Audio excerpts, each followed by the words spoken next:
नमस्कार. आदेश जनतेचा न्यूज चॅनेलमध्ये आपलं सगळ्यांचं सहर्ष स्वागत. पाहूयात काही ठळक आणि महत्त्वाच्या घडामोडी. लोणी काळभोर येथील बोगस वकील स्नेहल कांबळे अजून एक महिलेकडून उकळलेले 5 लाख रुपये. लोणी काळभोर दिनांक 1 येथील बोगस महिला वकील स्नेहल हरिश्चंद्र कांबळे वय वर्ष 32 यांनी अजून एका महिलेकडून 5,30,000 रुपये उकळण्याचा प्रकार उघडकीस आला आहे. मागील 8 दिवसात स्नेहल कांबळे व लोणी काळभोर पोलीस ठाण्यात फसवणुकीचा 3रा गुन्हा त्यांच्या विरोधात दाखल झाला आहे.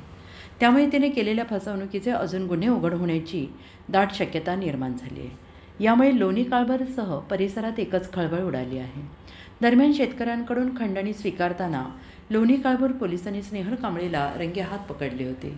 पोलिसांनी घडराची झडती घेतली असता तिच्याकडे अनेक कागदपत्रे आढळून आली. त्यामुळे लोणी काळभोर पोलीस ठाण्याच्या वरिष्ठ निरीक्षक राजेंद्र पन्हाळे यांनी वसूल केलेल्या नागरिकांनी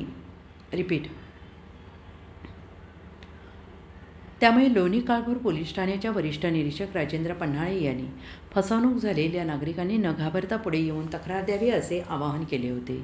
या आवाहनाला प्रतिसाद देत नागरिक पुढे येऊन तिच्या विरोधात तक्रार देत आहेत. पोलिसांनी दिलेल्या माहितीनुसार सुजाता अशोक गायकवाड वय वर्ष 65 राहणार लोह या नगरपुणे या गृहिणी आहेत. त्यांचे पती अशोक गायकवाड हे रिक्षा चालवून कुटुंबियांचा उदरनिर्वाह करतात.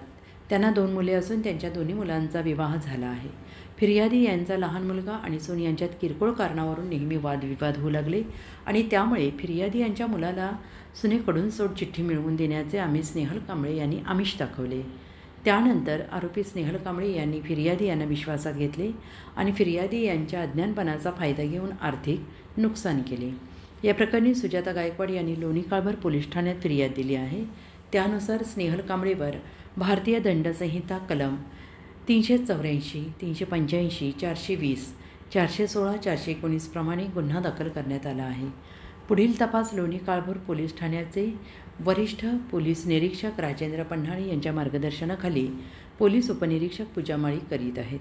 दरम्यान स्नेहल कांबळे हिने पहिल्या घटनेत कडू सातपुते यांना त्यांच्या मुलाला सोडचिठ्ठी मिळवून देण्याचे आमिष दाखवून सुमारे 6 लाख उकळले. दुसऱ्या घटनेत मंदा लांडगे यांच्या मुलीस न्याय मिळवून देऊन तिच्या मुलांना परत मिळवून देते असे सांगून 1 लाख रुपयेची फसवणूक केली. तिसऱ्या घटनेत एका मुलाला सुनेकडून सोडचिठ्ठी मिळवून देते असं सांगून 5,30,000 रुपये खंडणी स्वरूपात स्वीकारले आहेत. या 3 प्रकरणात स्नेहल कांबळे हिने 12.5 लाखाहून अधिक रुपये उकळले आहेत. आरोपी स्नेहल कांबळेने सर्वसामान्य आणि अडाणी अज्ञानी लोकांना फसवलं आहे असं तपासात निष्पन्न झालं आहे. तिने जिल्ह्यातील अनेक नागरिकांच्या अशा प्रकारे फसवणूक केलेली आहे. त्यामुळे ज्या नागरिकांची तोतिया वकील म्हणून महिलेने फसवणूक केली आहे त्यांनी निर्भीडपणे पोलीस ठाण्यात जाऊन तक्रार द्यावी.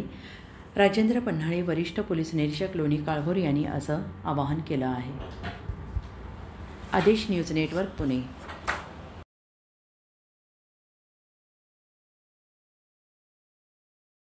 नवनवीन बातम्यांसाठी पाहत रहा आदेश जनतेचा न्यूज चॅनेल. लाईक करा, कमेंट करा. कमेंटद्वारे आपली मतं आमच्यापर्यंत पोहोचवा. सबस्क्राईब करा.